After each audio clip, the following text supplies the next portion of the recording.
දෙන්නෙක් ඉන්නවා. ඔව් මට පේනවා. මං කියන්නේ මෙතන රාමනායකලා දෙන්නෙක් ඉන්නවා. එහෙම කරන්නේ මෙහෙ යන කෙරුවා වසන් කරන්න. මොන කරුවාවද?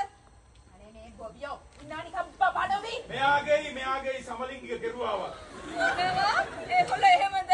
නෑ නෑ මේගොල්ලෝ දැන් යන්නේ මොන ගැහුනේ? ඒකනේ අනේ ඉතින් මන්නේ දෙන්නව මොන ගැස්සෙව්වේ. ඇත්තද? මට දැන් තේරෙනවා තමුන් කොහොමද මේකට යාවුනේ කියලා. අයියානේ ඔයා මොකද කියන්නේ නැත්තේ? ඔව් මම මොනවද කියන්නේ? මම මේ මොනවාරි කියන්න හිතන්න උත්සාහ කරනවා. මේ මම ඕන ඔට්ටුවක් අල්ලනවා. ඔය දෙන්න මීට කලින් අර ෆාම් එකේ දෙකට මුණ ගැහිලා තියෙනවා. යා නිකන් බබඩවි බබි. මේ මට පාපොච්චාරණය කරන්න ඕනේ. දැන් ඔබ මෙච්චරලා පාපොච්චාරණය කළානේ. නෑ මට පාපොච්චාරණය කරන්න ඕනේ මේ දැන් හරියටම. අරයා තීරණය කරයි මොකක්ද කරන්න ඕනේ කියලා. මෙයා යාට මොන යකෙක් ගාලා දෙපාර. අනේ මගේ රත්තරන් රාමා. ඔයාගේ රත්තරන් රාම එතකොට මේ ගෙදර ඉන්න වැඩකාරකයන්ටත්